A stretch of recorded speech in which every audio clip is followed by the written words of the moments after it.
We reached out to different counties, kind of got what other people are doing. And we came up with two scenarios. One is just to have residential and commercial industrial both have a flat rate. Not the same rate, but just flat rate. If it's residential, it's a flat rate. If it's commercial, flat. So here you have, Jim had talked about he needs 460,000. That's the budget line he had. So I pulled all the data out of Tyler to see what that would be, if we split it up.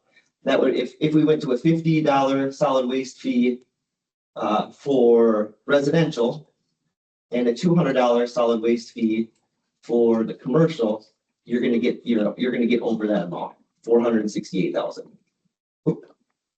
Can you push enter? I accidentally got the formula. Thank you. So that would be one of the options where it's just a flat rate for both. It's simple to administer. Now there's going to be here, you can kind of see what would the typical increase be for residential. Residential, that would be a 46% increase because, I used the solid waste, the total solid waste fee plus the levy on about a $250,000 home. That's around $35, and they'd be going up from $35 to $50. I know Steele County, I believe their solid waste fee for residential is $60, if I remember correct. But so there would be an increase there for the typical median kind of residential properties. Can I ask a clarifying question? Yes. There would be an increase in fee. But if this is, but if we are changing the model so that we are, any levy portion would be capital investment in this. The operations will be driven just by fee. Correct. So there's two moving pieces here. There's making this more transparent. And there's also splitting out operations from capital investment so that we can see that capital investment stays as part of the levy, but operations becomes fee driven. Yes, the fee driven, correct. Okay. Yep. And then here's the, the commercial industrial. This is very, to get an average of what an increase or decrease, it's very difficult because market value they're all over the board. Some are very large market values, some are very small. So I couldn't really get an average of what your flat fee is going to do. There's going to be people that go up and there's going to be people that go down. But any questions on this one right now before we move on? Okay. The second scenario is trying to kind of tier the tier goals. So the residential would still be a flat fee, but the commercial industrial side, you start to try to tier based on square footage. And the reason why this helps is because that if you tier it based on square footage, you're going to try to, you're going to try to tier those fees to go up as they would potentially use it more because they're larger and have more waste. But it would only change, the solid waste fee would only change if they were to add a big addition. So we only have to then, when that permit comes in and they add, go into the solid waste fee at that time, change it to recalculate it based on what these buckets would be. Ron, hang on 1 second. I'm gonna forward them this spreadsheet just so that they can pull it up in front of them. Okay. See a lot of squinting happening. Thank you.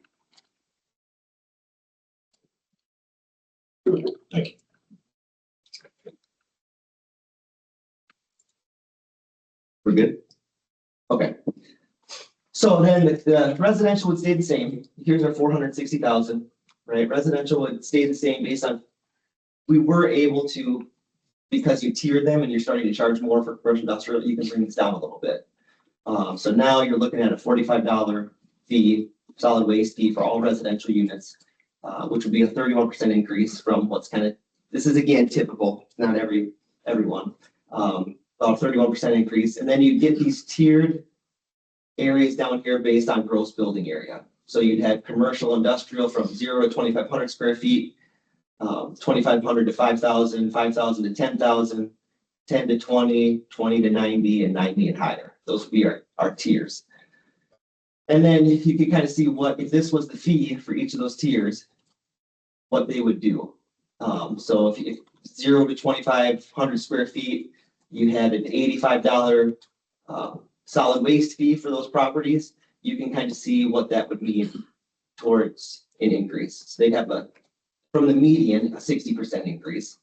If for the 21 or the 2,500 square feet to the 5,000 square feet, $135, you'd have a 60% increase. And over here for the 5,000 to 10,000, you'd be at $200 solid waste fee. That would be a 50% increase. And then 10,000 to 20,000 would be $310, be a 28% increase. 20 to 90,000 would be $1,000, be a 17% increase.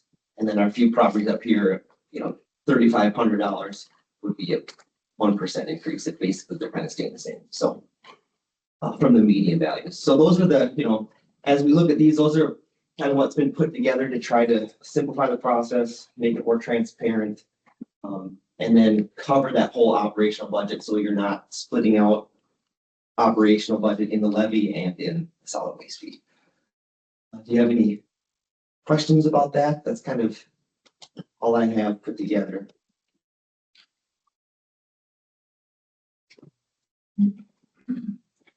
Rock. Go ahead. We discussed this at Public Works. Was this the scenario that was just, okay, it's on residential and commercial? Yep. It's not on land. On Correct. big land, correct? Right. The only thing it's on is people's house garage 1 acre. Okay. So if you have a house that's treated like a residential property, so it's on that, but it's not on your bare land. Right. It's the people, not the people, but the units that are residential and commercial that are using it are paying for it. Well, I guess I don't Or, know if they're, I don't know if people in the residential are using it, but right, every residential. yes, it's Yeah. residential and commercial. Bare land's probably not using it. If that's what you Right. fairly, yes, Yes. in that sense, yes. Why do we have a solid waste fee? So let me back up a second, and since we're blending the philosophical components a little bit, which we talked through at length at the subcommittee meeting. And I think this is Commissioner Hargit's point, so you can feel free to throw something at me if I misrepresent your words here, but maybe the ideal scenario is that we don't have a solid waste fee and this is just a levy. The problem with that, as Commissioner Krause was just alluding to, is then you are pushing some of the burden of that and the majority of the burden of it to land that has no functional use of the service itself. Does that happen everywhere else in the county? Not everywhere, but a lot of other places, yes. It's levy, it's spread. And tax base is the system we have. We didn't choose it. It's the one that's set forth in statute, so we use it. There are other areas that we do structure it for the majority of people that utilize the service are incurring the cost of utilizing the service. Now, is this change going to incentivize somebody from Freedom Township to drive the same distance to utilize the service that they've never used from day one? No, obviously not. So there is nothing wrong with coming to the conclusion of saying, we just don't like the solid waste fee as a whole. From a philosophical standpoint, we should just shift it back to the levy and not talk about it. That is the easiest solution by far, because the operating cost is the operating cost. Staff don't have to maintain or update it on an annual basis. That is certainly the easiest solution. It comes at a cost to the levy, of course, or a shift to the levy. It's very similar to the library conversation you were having. The dollar does not change. It cost that much last year. It cost this much this year. The method of how it is paid for is the only thing that is changing. And that's the conversation we're having today. So it's not an increase. It's just a shift from one bucket to another bucket, just like we facilitated with the library. So that is absolutely an option. And we talked about that from a subcommittee perspective. My feeling from the budgetary narrative is, I agree that's ideal. It's not ideal for 27. That is just the shift piece from when can the levy absorb this shift? we bring in about 500,000. Is that Right now, it's budgeted at what, 314,000? Yeah. I've been budgeting the same number for 5 years, 305,000, and it's made it through all the approval processes. So this change would increase that to 460,000 and change. The solid waste fee itself. Okay, that was my question gonna be, because we have the solid waste fee, that's the assessment and the property tax, but we also have the fees that folks pay. The fees that folks pay and $160,000 that is supported by the levy. Yes, Because the fee has never intuitively changed to meet the operational demand. sure. When we made that adjustment 5 years ago, it's the first time we had ever made an adjustment since its inception in 1989, roughly, right?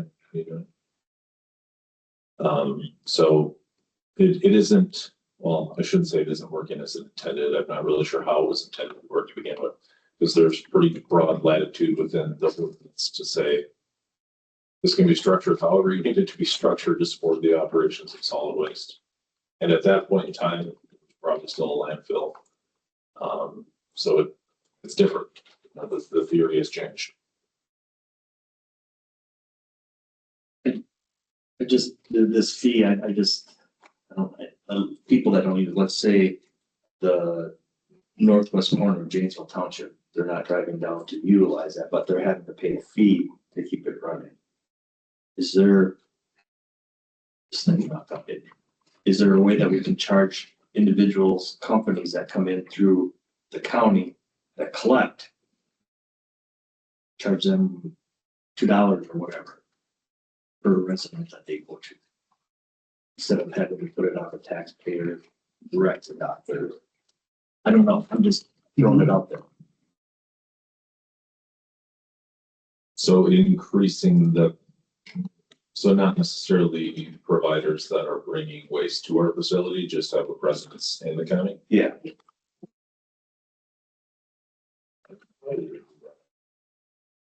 Because I don't want to increase the fees of bringing people that come out there, because otherwise stuff ends up in the end. It just that you increase that, they're going to say they're going to throw it out.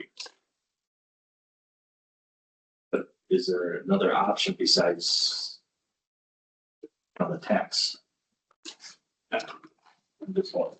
I mean, the options really, I think, Commissioner, have how they have been presented, with the only other being we just stopped talking about the fee altogether and it's bought into the levy itself.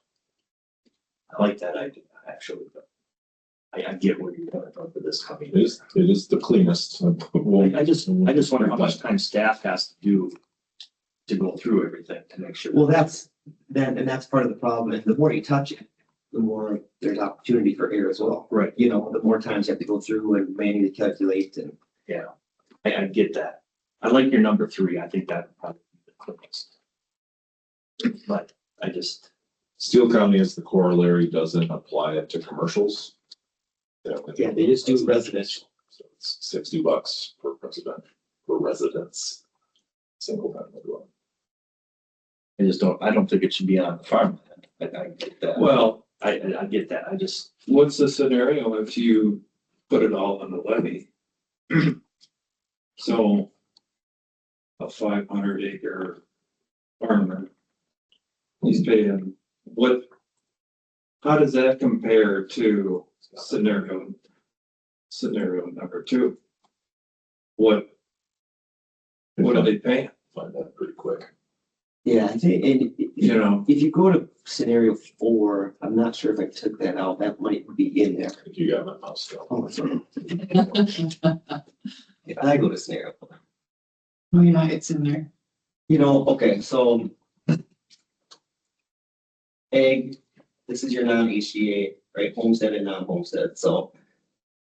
Basically, if you look at your values here, this is what it would be if you went to a full levy approach, because up here.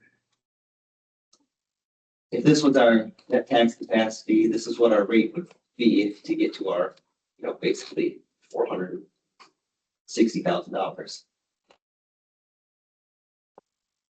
I mean, a lot of them are probably tiered, so they probably have some that are homestead and they go over the tier limit, they're probably non-homestead, so you might have some of these that are both, but if you have $1 million of land, this is gonna be what your levy portion would be for that $1 million. $55 per million of market value. Roughly.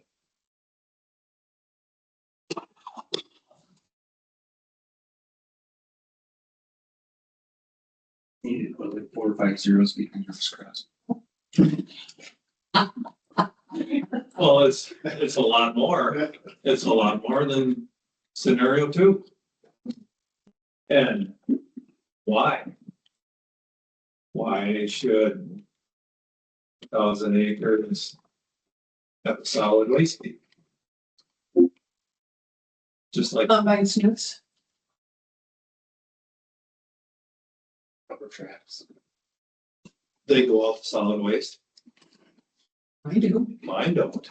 Just burn yourself. I think it's no different with that than, like Brock stated, you have 12 units in an apartment building, and they're all getting served this.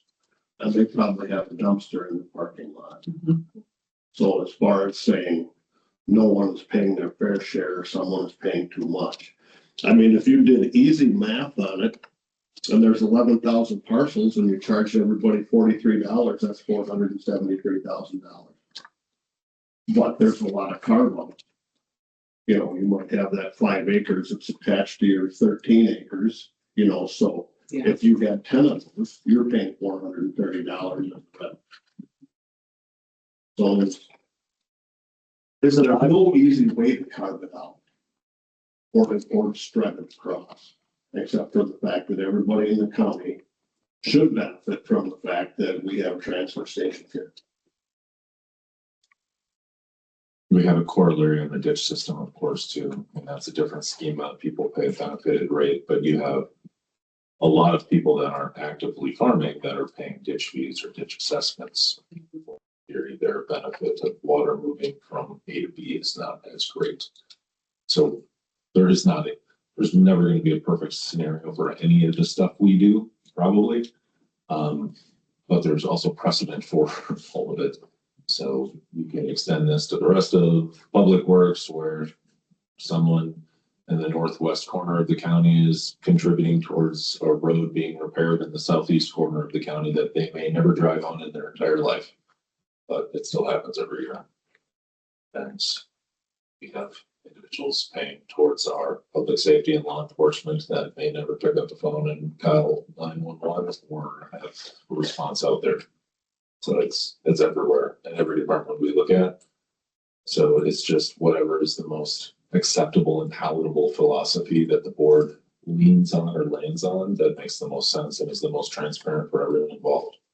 And I don't think it's arguable that just levy is that solution as maybe the gold standard, because we're just saying, this is what it costs. Another piece of county operational puzzle, because there is still a fee piece of this that exists. So the people that are utilizing the service are paying for the service. Right now, they're paying for the service in triplicate in a sense. Because I have a fee, I have a levy, and if I still show up with my garbage, I'm paying a fee.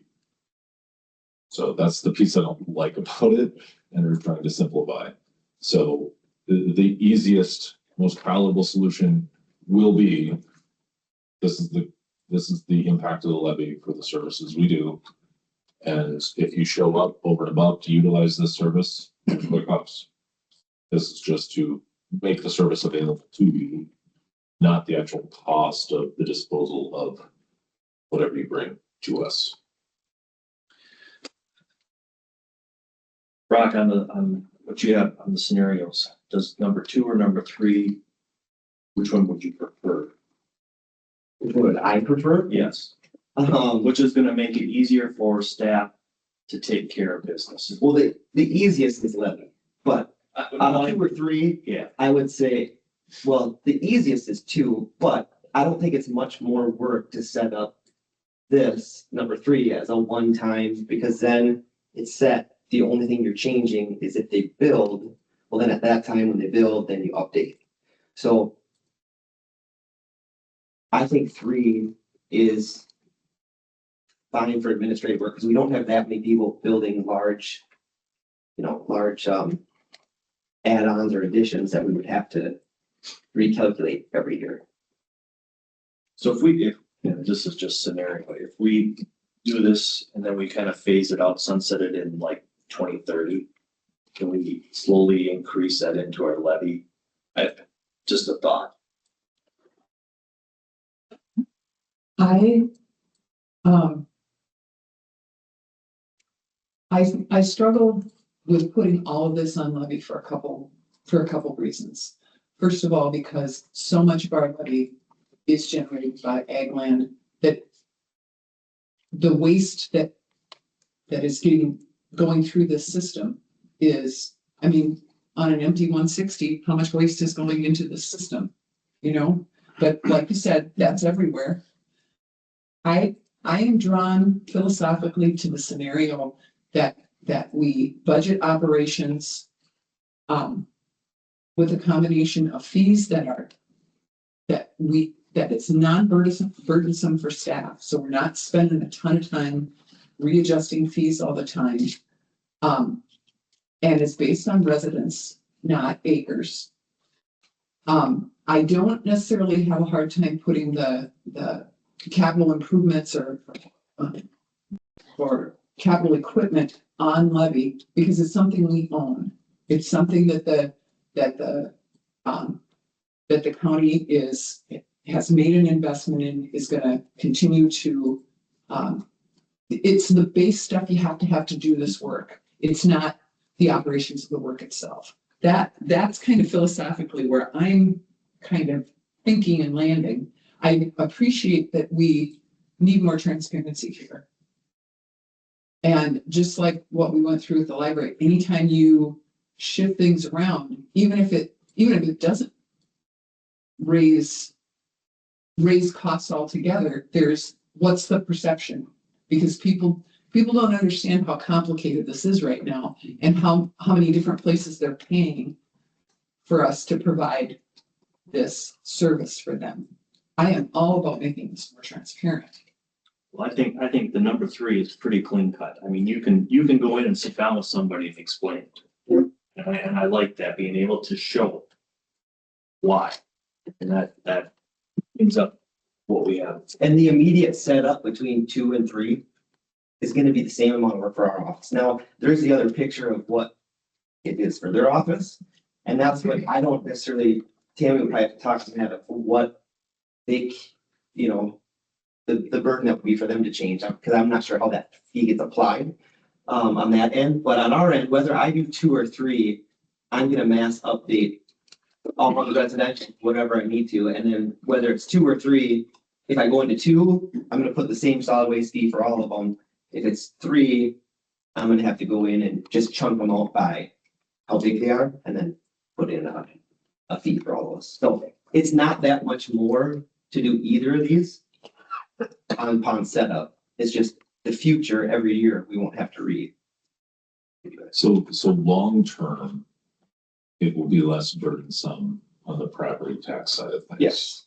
There will be an initial Our change, first, yeah, but most of it's going to be driven by your office, because most of this stuff isn't going to change. And it's the new dwellings that pop up that have to be captured, or the demo ones, I guess, in theory, that go away that have to be captured on a yearly basis. But the special assessment module and its project capacity will be easier over time, but it's certainly an adjustment. If I may, I just had a lesson on this yesterday, and the old green screen wasn't bad. I could go in and I could put in the $10 per unit, it would multiply to 21 and we move on. Sure. Robin has to download a spreadsheet to compare to last year's spreadsheet and manually look at every one. And if the units have been changed, she has to go in and check the units multiply it out, go back and change it like 3 different places. It's unbelievable. Yeah, and that, Unbelievable. all of that would go away under this. If we go away from the unit fee altogether and find a flat fee structure that is infinitely easier from the special assessment side of things, because it is, we took what was in the green screen and made it work in our existing system, because that was the system. And that isn't necessary. The system is smarter than that. It can do it a lot cleaner and easier. It So isn't, they don't have it perfected. It's very, very manual intensive. I couldn't believe how much more work it is now than you said. It's definitely not perfect, but the special assessment project base, you can take that spreadsheet and upload the entire project at once. There's always going to be proofing. We know that. I hope there's always going to be proofing. Absolutely. But that is going to be generated predominantly, I would think, by your office in terms of here it is, that or whoever is determined as the harbinger of parcel information. So that's what Tammy's calling that. But from historical standards, ag is about 52%. It's just between 51 and 52% of our levy. So if you just threw $1 on the table and cut it in half, 51, 52% would be supported by ag land. That's removing HEA components. So Tammy, switching to this scenario, at least once it's in place, it'd be a lot simpler for your staff to take care of things. I'm assuming so. Are you looking at getting this implemented or collect 27? That was my next question. What's our time frame on switching over? I mean, I saw the 27 in there. And that could be challenging when you put that together with the ditches that come every year and the election and the fact that somebody's going to retire and switch everything. No, we're not using that one. You might have to stay a little bit. She's got vacation. I'm making a leap. No, it's a lot. It's a lot for us, but I guess the sooner we find out, the better. But Yeah, and it's certainly fair to say we don't know. We don't know. That's until we have a prescriptive process to lean on and say this is what we're doing. I'm all for simplification. We haven't gone through the exercise of here's practically what it looks like from the system standpoint. What would be our time frame to try to look at something like that? If you came to the conclusion and said we like this one, move forward in this direction. And typically your special assessment timeline is mid to late November through the end of the year. And they're getting uploaded. So there's kind of a 45-day window. If it seems unrealistic that much of this is going to happen prior to election happening. But as we are transitioning in staff and shifting around some of the staff, that is the time to do it. Meg is still here and Robin is still here. This is primarily a Robin function, or has historically been a Robin function.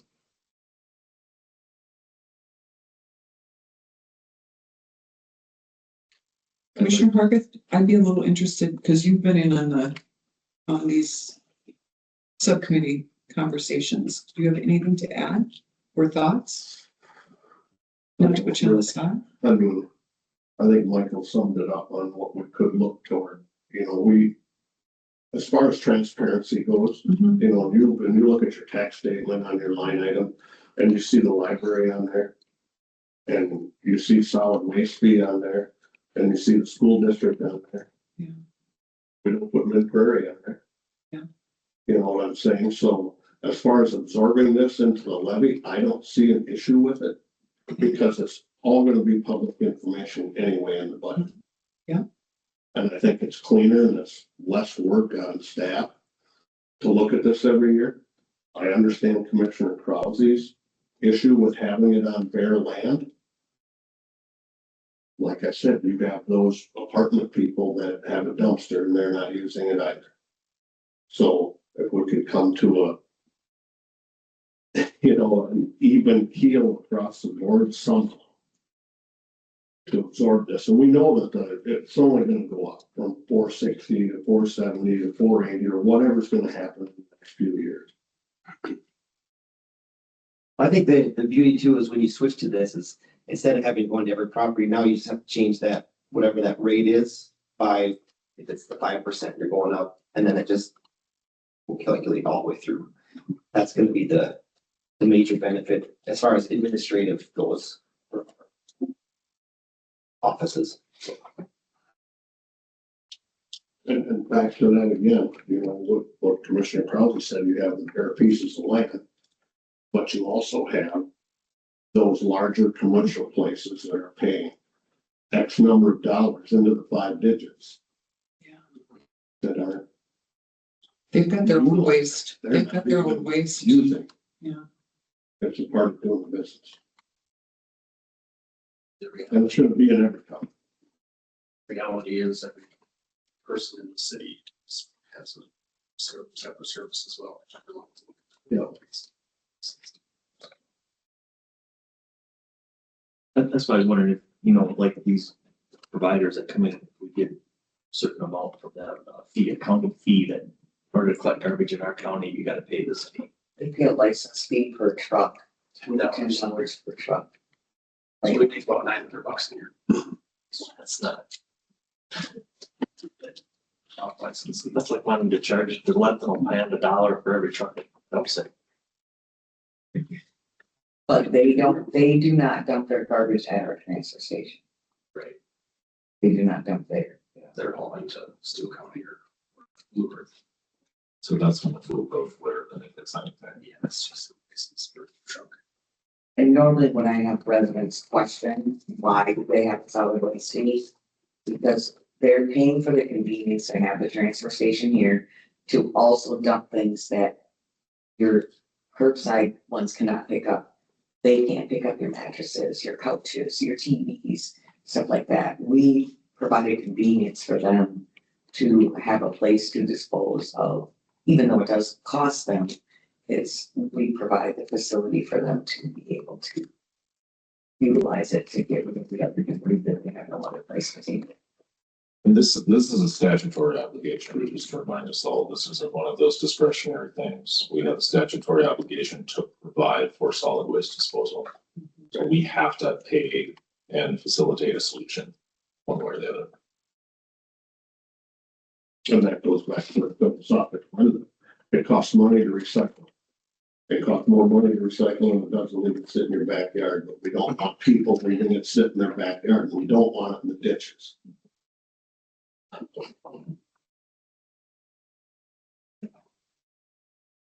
That's what I was wondering if there was a state statute that provided that. That's why I was wondering. Question. There's.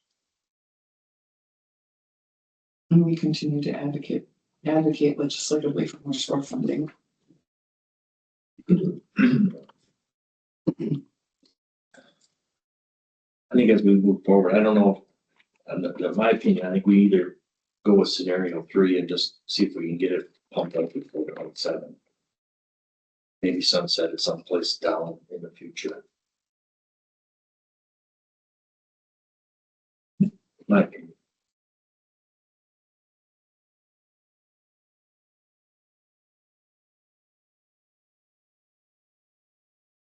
So the process, just to back up to that quickly, ultimately we'd have to bring a resolution back to implement that change. We're not changing the fee schedule per se. We're not changing the ordinance. As I mentioned before, the ordinance already gives latitude to, by resolution, the board can adjust what the fees look like. So that still would have to be the necessary next step. So by August 4th, that could happen where staff are bringing forth a recommendation based on scenario 2 or 3 or something else, or a hybrid of all of them. Whatever you devise makes the most sense. But we have one more step at least to get to the actual, what does this look like in a system conversation?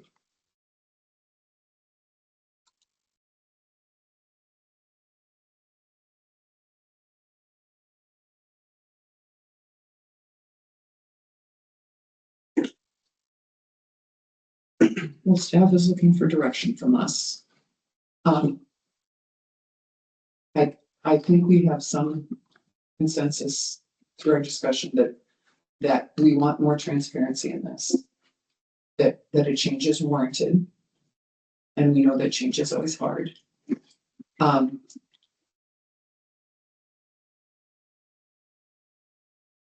just wanted, so Rock can explain it.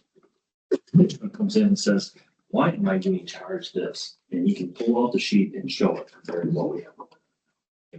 That's a big step. I think there's a couple important things.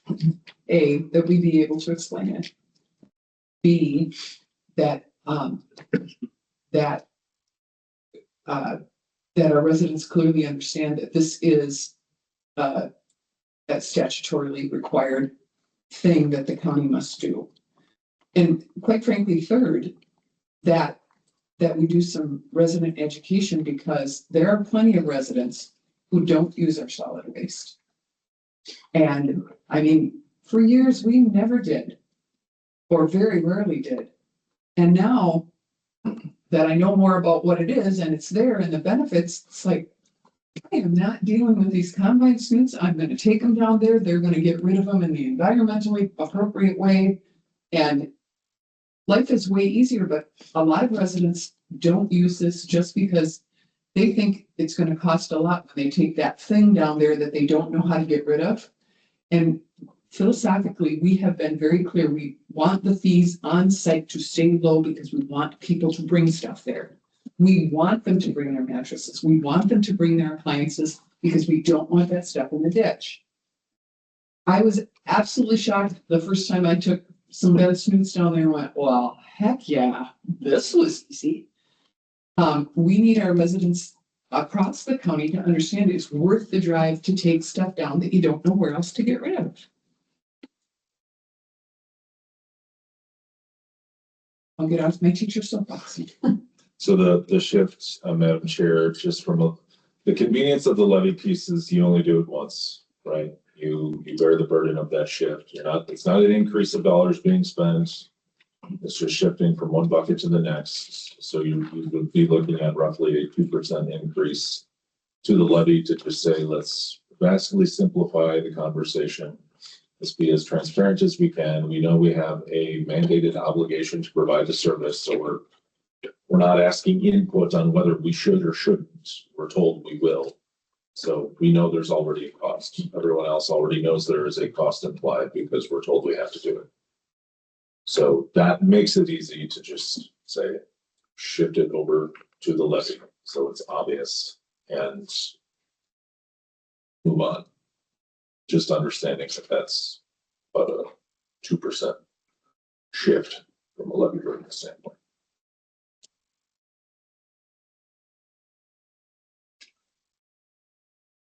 But if you really want to say we want to make it as least burdensome as possible for staff, that is your most least burdensome option.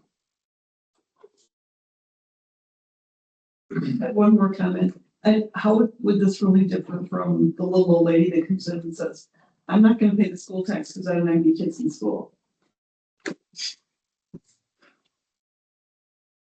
We all pay for it, yeah, because we have to. Yeah.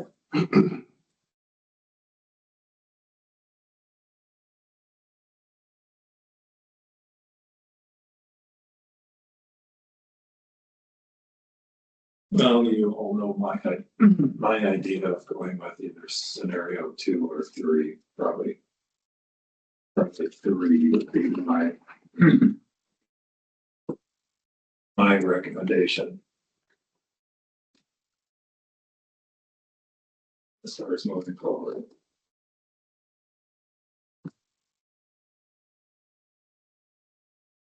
I don't know if I'm sold on moving it entirely to the levy rate way. Given you mentioned earlier that wouldn't want to see it on the levy at 27.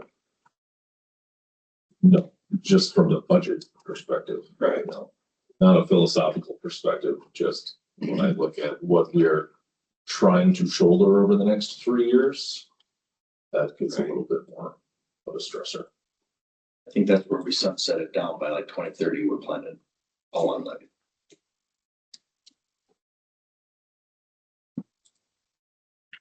Maybe.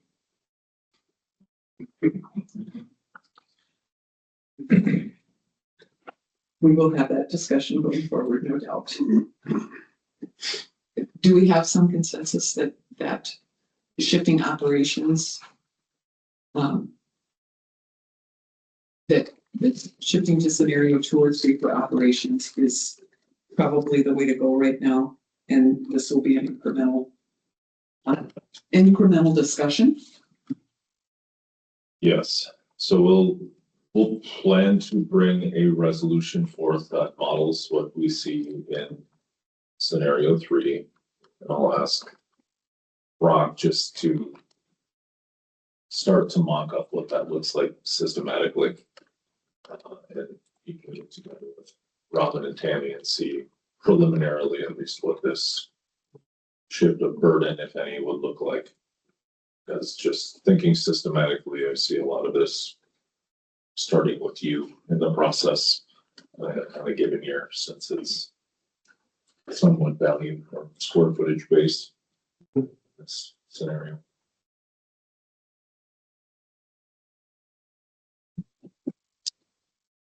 Yeah, I can do that. And I'll get together with Robin too and Tammy and just see what that would look like.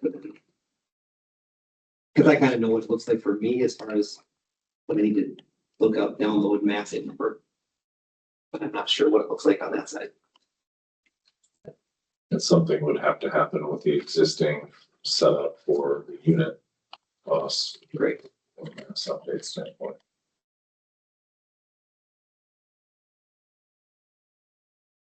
Okay. Good. Thanks. Sweet.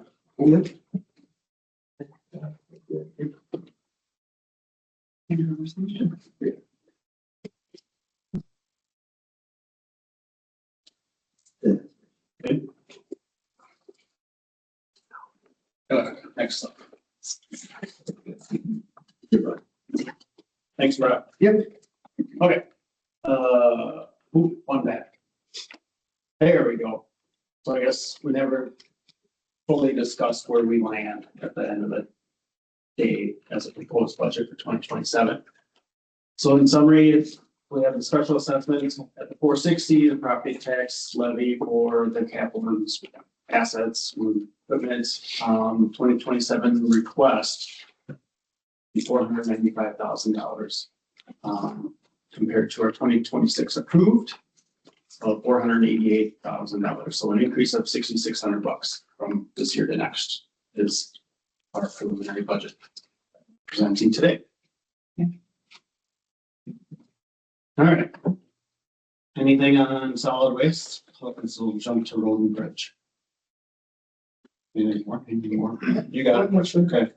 We did talk about putting some dollars away for the baler. And also the scale, I think it was. Correct. Was that? That is not in there. That's not in there. Nope.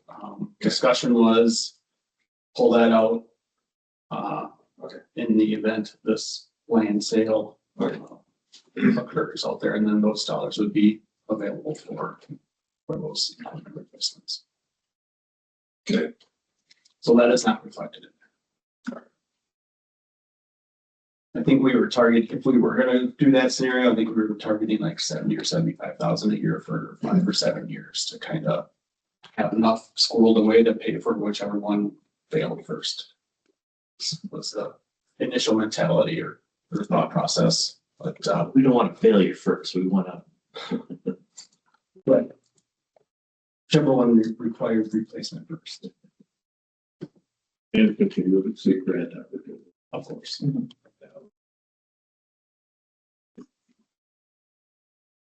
Okay. Okay. All right, road and bridge. I got this one broke down by org, just because there's a number of them. So first one is org 310 Highway Admin. Really not much changing here. There was a line that we've been plugging some dollars into on an annual basis and kind of been spending it, so I zeroed that one out. That's that rent and service agreement in highway admin. Salary and benefits, per contract language and administration, just a 1% increase in that org anticipated for next year. 320 is engineering and construction, so this one's kind of a big number. Professional and technical services, that number jumps from 2026 to 2027 up to $370,000, primarily looking at 300 grand roughly for starting design and project development of CSUP or reconstruction. To minimize the impact to the levy, I'm proposing to use our CSUP construction funds to pay for that engineering. So it would be a zero levy for that $300,000. We still have about 70,000 that would be levied for engineering and project development costs, but the 300 grand would come from CSUP construction dollars.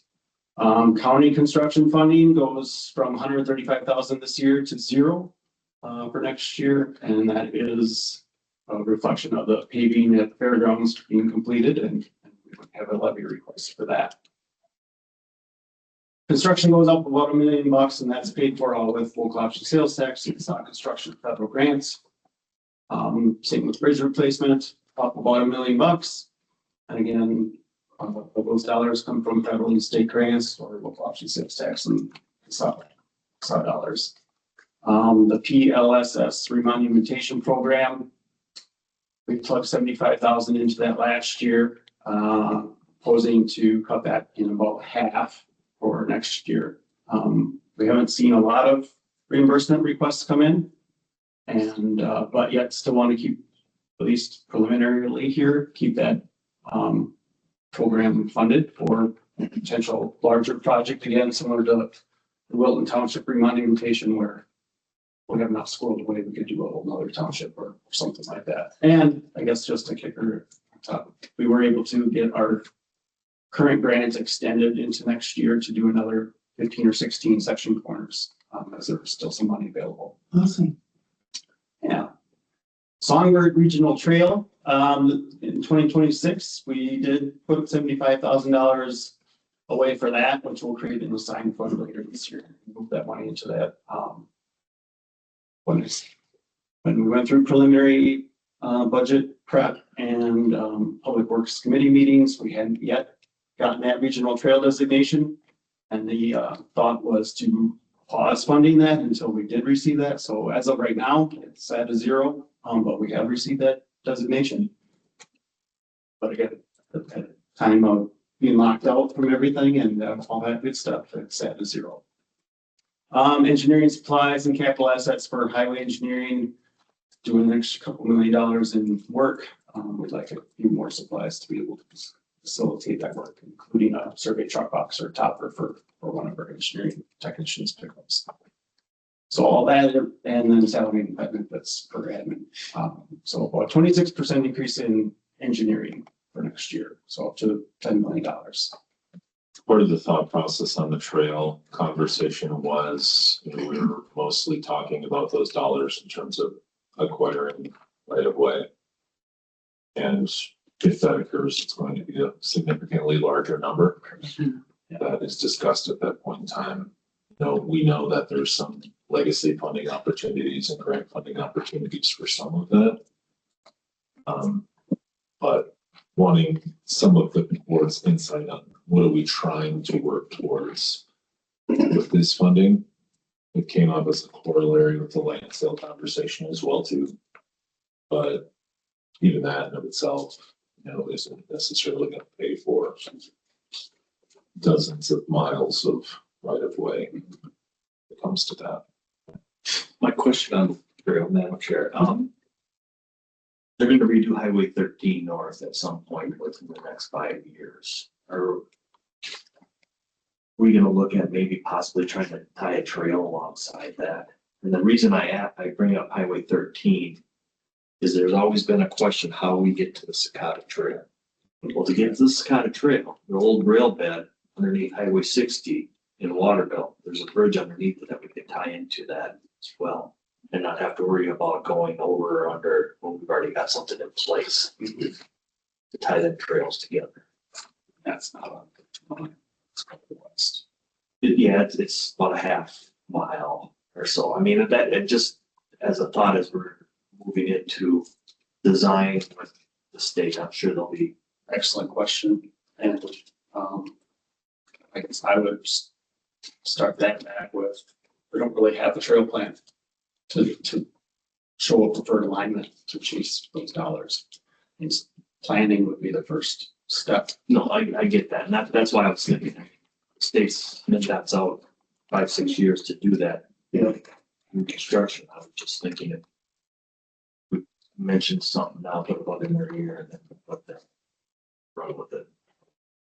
There is some legislation too. There is some legislation. Did I just hear about it? My days are kind of messed up. Specifically around acquiring right of way railroads and bringing some additional. Make that happen in a, because it's everywhere, you know. Rail beds that aren't being used anymore, and the ability to turn those into something for public good. So there is legislatively some things being examined too that in the next couple of years could give us a clearer path forward than we see right now. I really appreciate this conversation only because it's easy to think about the Songbird Trail and go, well, we're going to come from the south and go north. But that wouldn't necessarily have to be the order we do things in if we decide to pursue this. If the right circumstances came along with the right opportunities and the right grant funding, if we could connect Waseca to the Cicada Trail, that opens up lots of possibilities. So I think we just want to be cognizant of, as Commissioner Milgrove said, the timing and opportunities that might come. 13 is a great alignment. I mean, it's because that has been obliterated north of town. So That's gone. I mean, yeah, gone. Yeah, south of town it's easier. unless you want to let us use the ditch on County Road 5 to go around and make a trail. Have to acquire some additional to build the trail, but I mean, build the trail for. No, I understand that, but they can design it somewhat for their system as we go. And it may not necessarily need to be tied to the street project or road project, but it makes sense. Yeah, so the most recent provision in the state rail bank effectively allows the MnDOT to intercede on abandoned railways and acquire them before they're split up and parsed out and sold to private developers. So it kind of gives them the first right of refusal. So I think it would be an expansion on this methodology into municipalities.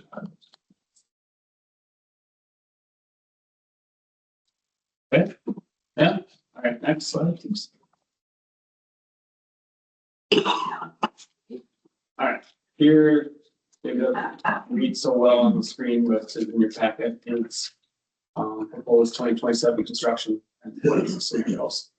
So a couple bridges, that rural intersection lighting project, federal funds, 27 concrete rehab, shoulder paving, federal funds. Casad 5 North CPR, federal shoulder paving in 2028.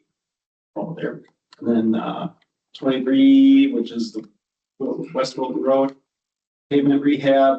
That one will be paving the shoulders is with local money, and then we're advanced constructing that. And we'll receive the federal dollars for the shoulder paving in 2029. It's basically a reimbursement, a couple years in making. And then shoulder paving on 7, Morristown Cutoff Road, federal dollars.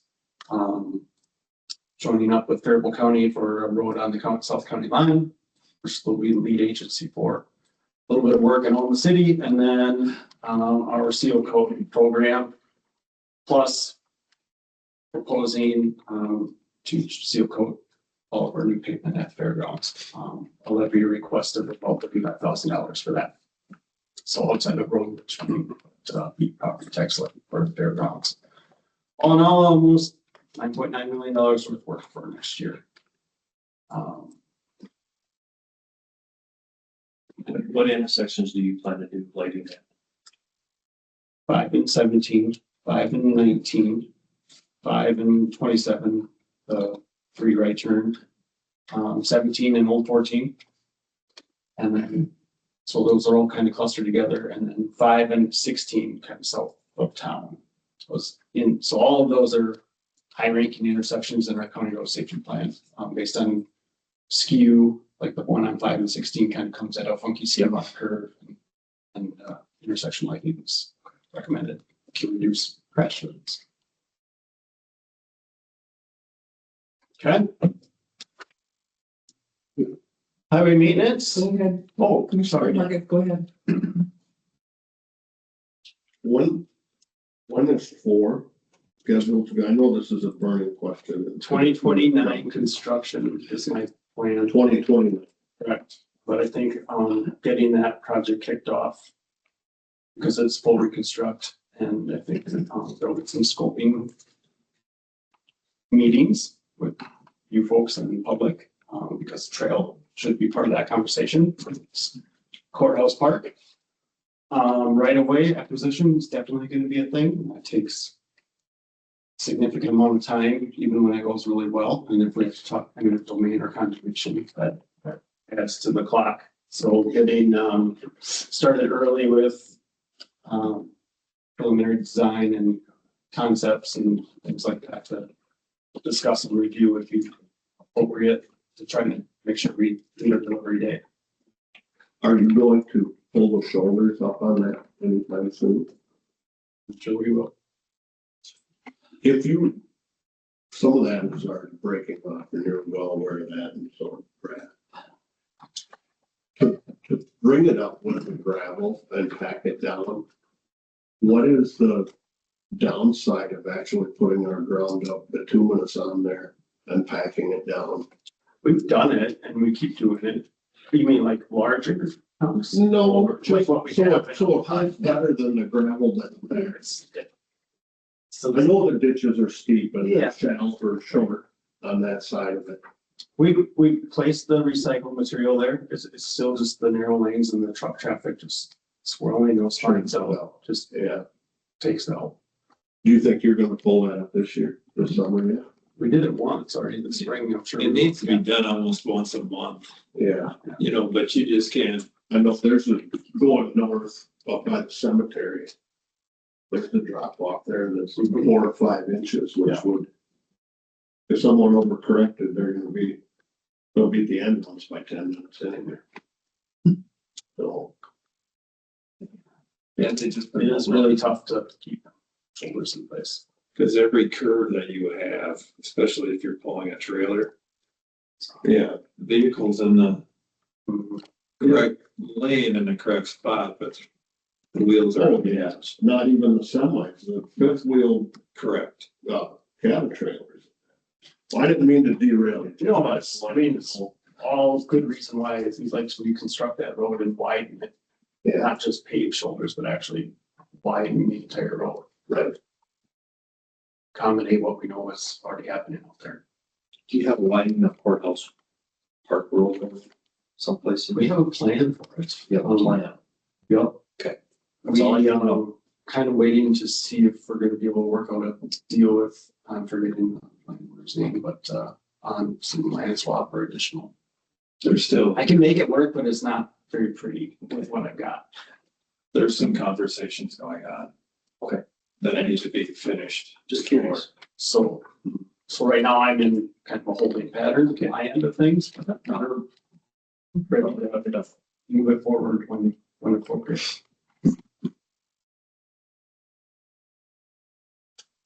Okay, so 330 highway maintenance, professional and technical services, up from 900 to 960 for next year. Yeah, that would include the $35,000 request for seal coating fairgrounds, as well as everything else we kind of contract out. So our seal coating is in there.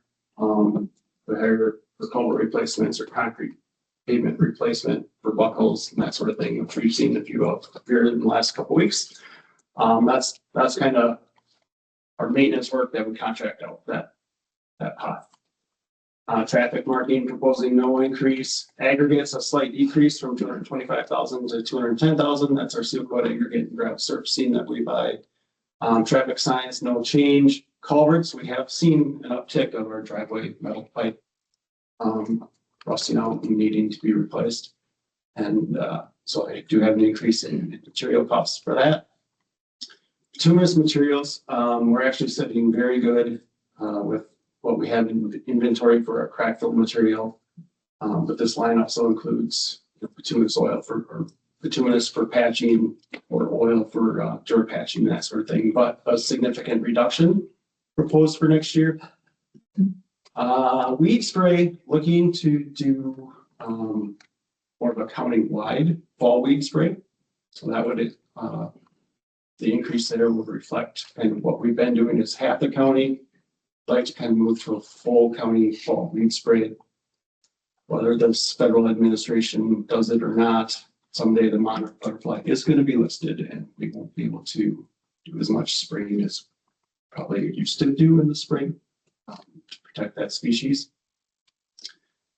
And from everything I've been told, fall is kind of the best time to do our full spray anyways of our right of ways. And we don't have to worry about soybeans as much after first frost and that kind of thing.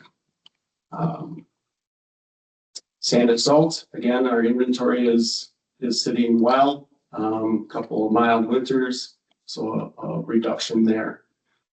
You add all those numbers together and we're at about a 0.5% increase from this year's approved budget, next year's proposed budget.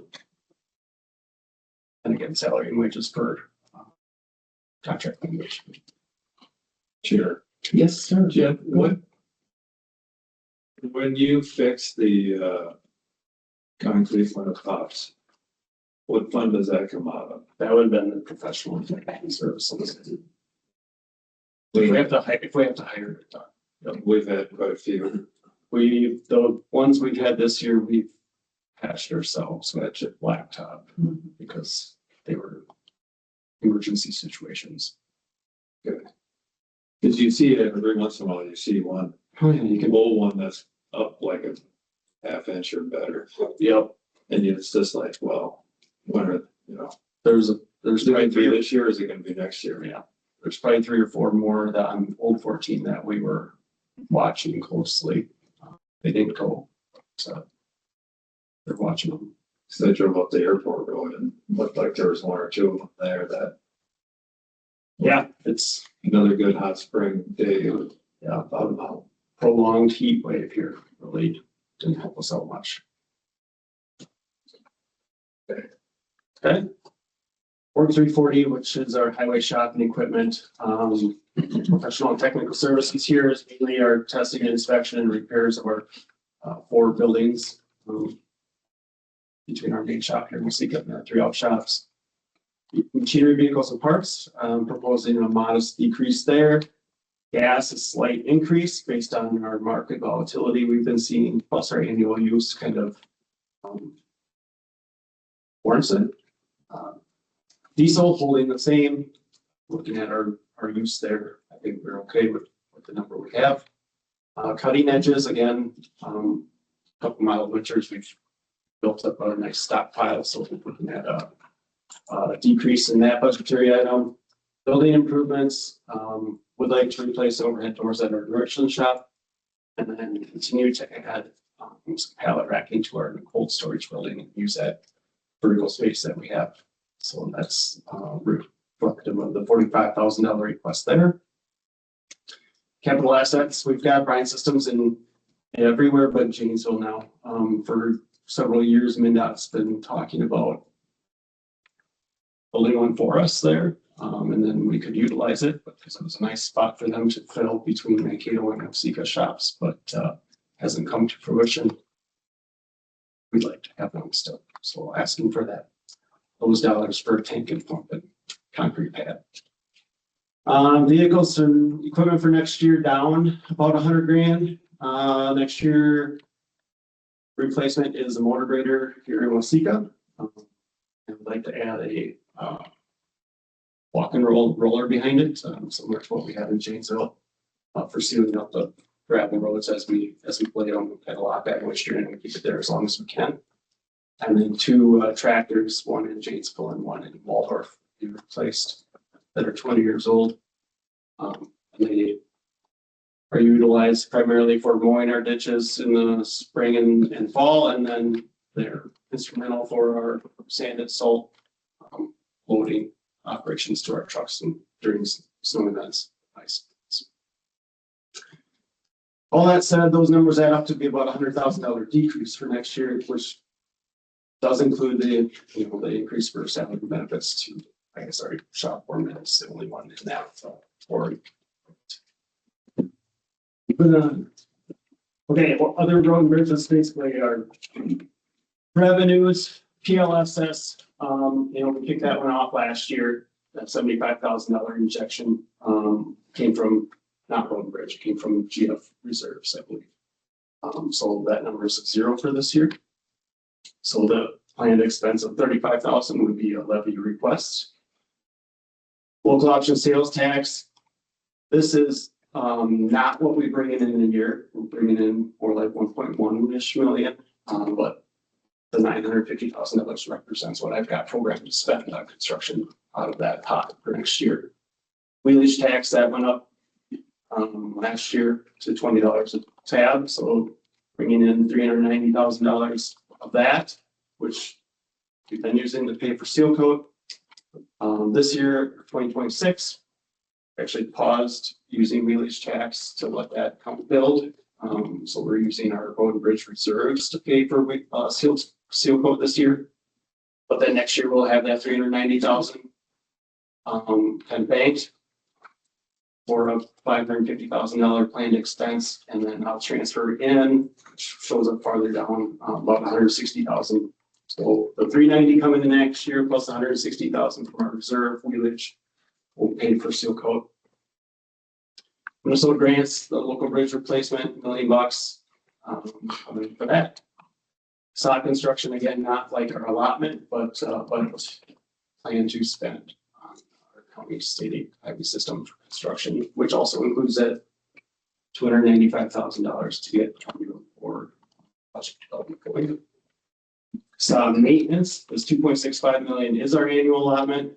That's up about 100,000. A lot to do with, I think, the auto parts sales tax formula and how that's migrating over into our highway user tax fund. And then federal grants, $1.65 million for bridge down on 15 west of Waseca, and then those shoulder paving and that little section lighting project. And then again, that transfer in, so 160 from our assigned fund from the village tax for seal coat, and then $380,000 from our highway equipment assigned fund to pay for equipment. Do all that math, and there's $13.6 million coming in. And then the grand total bottom line levy request is $1.79 million, down $620,000 from last year or this year. How did we get there? $100,000 less at the fairgrounds. Pausing the funding for the trail. Utilizing those sod construction dollars for engineering. That auto part sales tax talk on the sod maintenance side of things. 100,000 less in equipment, plus using 380,000 of reserves, which that would be possible without 150,000. Excuse me. Graciously coming in from Michael for this year's equipment. I believe his interest earnings or some other pot he's got. And then again, mild winters here, past couple winters has allowed us to build up some inventory and also with some less overtime and less temporary employee costs. In the past, had to hire some retired guys back and that sort of thing. And we have not had to do that lately, so our budget reflects that. So a 25.7% decrease.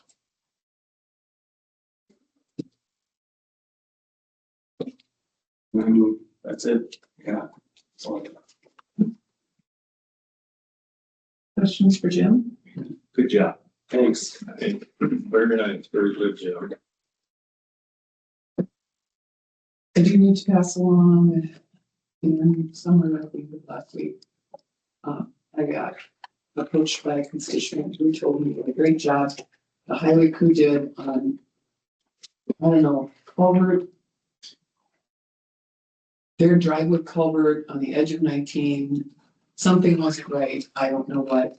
But she said, oh my gosh, we called, they were in the area, they came right over, they took right care, they were just absolutely thrilled, thought he had the nicest guys, that they felt very, very well served.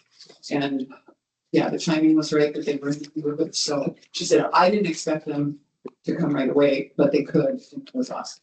Awesome. So Good to hear. I want your staff to know that they are being appreciated. Cool. Will do. Thank you.